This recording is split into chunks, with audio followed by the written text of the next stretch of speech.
Viajemos a Lima, año 1890, en una ciudad de carruajes elegantes y faroles de gas que parpadean en la noche. En el corazón de los barrios altos se levanta un lugar tan majestuoso como enigmático en la Quinta Girán. Pero esta no es una historia de bailes de salón ni de fortunas heredadas. Es una historia sobre dos hombres que buscaron algo mucho más oscuro y poderoso, algo que desafiaba toda lógica. Su pacto, sellado con sangre y envuelto en niebla, ha dejado una cicatriz en el alma de Lima que, dicen, aún no ha sanado. Imaginen la escena. La medianoche cae sobre el jardín japonés de la Quinta Eren.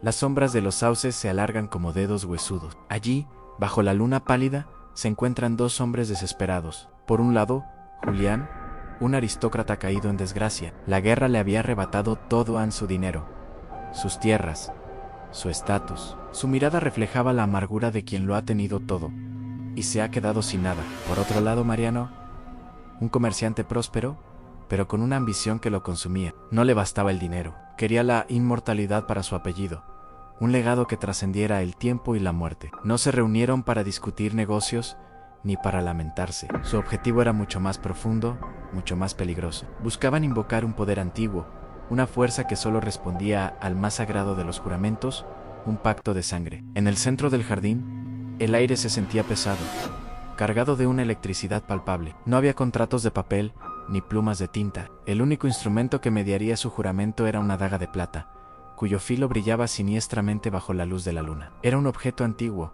heredado, que, según decían, había sido testigo de otros juramentos olvidados por el tiempo. Mariano sostenía la daga con mano firme, aunque un temblor casi imperceptible delataba su nerviosismo. Julián, con la desesperación pintada en el rostro, extendió su mano izquierda, la palma hacia el cielo. Había llegado el momento. El ritual iba a comenzar, y con él, un destino del que ninguno de los dos podría escapar. Sabían que no había vuelta atrás. Lo que estaban a punto de hacer los ataría para siempre, en la vida y más allá de ella. El primer paso fue el corte. Con una precisión casi quirúrgica, cada uno de ellos trazó una cruz profunda en la palma de su mano izquierda. El dolor fue agudo, una quemazón que les recordó la seriedad de su acto. La sangre, roja y espesa, brotó al instante, un manantial oscuro que contrastaba con la palidez de su piel. Luego vino la unión. Con las manos aún temblorosas, las juntaron con fuerza en palma contra palma. Sus sangres se encontraron, se mezclaron, convirtiéndose en una sola. Un hilo carmesí goteó desde sus manos unidas, cayendo sobre la tierra seca del jardín, que pareció absorberlo con una sed ancestral. Era como si el propio suelo de la Quinta Eren estuviera aceptando la ofrenda, sellando el contrato. En ese silencio sepulcral resonó la promesa, un susurro que el viento nocturno llevó a cada rincón del lugar: que mi éxito sea el tuyo, y que si uno traiciona el pacto, la ciudad se trague su nombre y su descanso. El juramento estaba hecho, el pacto estaba sellado, y funcionó. Vaya si funcionó. La leyenda urbana, esa que se cuenta en susurros en los callejones más antiguos de Lima, asegura que la suerte de ambos hombres cambió de la noche a la mañana. Julián, el aristócrata arruinado, vio cómo su fortuna renacía de las cenizas. Negocios que parecían imposibles se concretaban. Deudas se perdonaban misteriosamente, y viejas propiedades recuperaban un valor insospechado. Volvió a ser el hombre influyente que había sido, su nombre de nuevo en boca de la alta sociedad limeña. Mariano, por su parte, alcanzó las cimas que tanto anhelaba.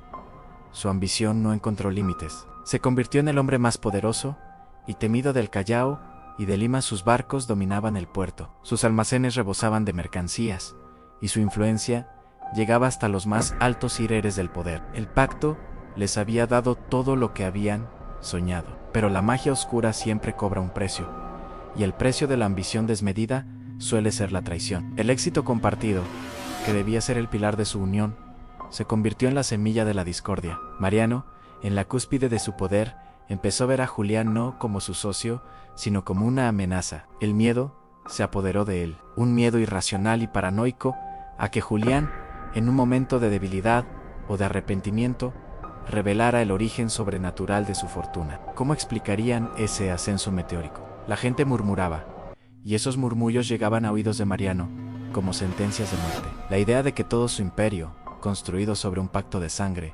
pudiera derrumbarse por una simple indiscreción, lo enloquecía. La gratitud se desvaneció, reemplazada por una oscura determinación. Mariano decidió que solo había una forma de proteger su legado: borrar a Julián del mapa, silenciarlo para siempre. La ambición que los unió ahora se preparaba para destruirlos. El lazo de sangre estaba a punto de romperse. La noche elegida para la traición. Un fenómeno extraño envolvió los barrios altos, los serenos de la época. Esos guardianes nocturnos de la ciudad. Contarían después, con voz temblorosa como una neblina antinatural descendió sobre la Quinta Girón.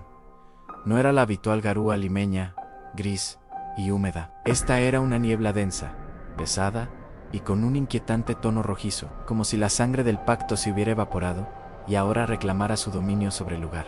Dentro de su opulenta habitación, Mariano afilaba sus planes, ultimando los detalles del asesinato de su antiguo socio. No contaba con que el pacto tenía sus propias reglas, su propia conciencia. De repente, una figura se materializó en la penumbra de la habitación. Era Julián. La puerta seguía cerrada con llave, las ventanas atrancadas. Había aparecido de la nada. No hubo gritos de sorpresa ni de terror. No hubo una lucha, solo un silencio profundo y helado que se apoderó de la mansión. A la mañana siguiente, lo único que encontraron fue un rastro de huellas ensangrentadas que salía de la habitación de Mariano.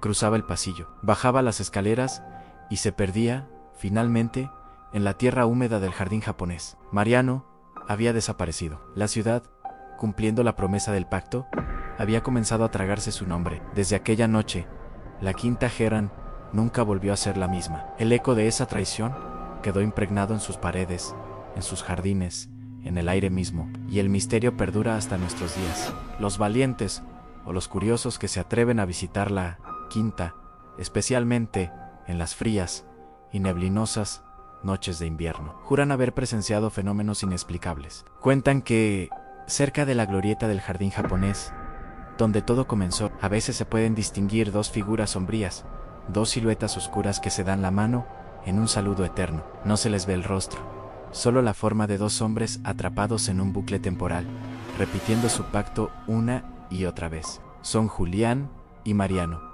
condenados a permanecer unidos por la sangre que derramaron. Y hay algo más, una advertencia que pasa de boca en boca. Dicen que si caminas solo por ese jardín y de repente sientes un calor inexplicable en la palma de tu mano, una quemazón súbita justo donde los dos hombres se hicieron el corte, debes alejarte de inmediato, porque significa que el pacto de sangre, aún insatisfecho, aún poderoso, está buscando un nuevo heredero, un alma desesperada, dispuesta a aceptar el precio de su poder. ¿Te atreverías a caminar por ahí? La historia del pacto de la Quinta Girón nos recuerda que hay fuerzas que es mejor no despertar y promesas que nunca deben romperse. Lima guarda muchos secretos en sus casonas y calles antiguas, y este es solo uno de ellos. Si te fascinan estas leyendas que se esconden en los rincones de nuestra historia, no olvides suscribirte a Connor 404 para descubrir muchos más misterios. Dale like a este video si te gustó y compártelo con alguien que creas que se atrevería a visitar la Quinta Girón de noche.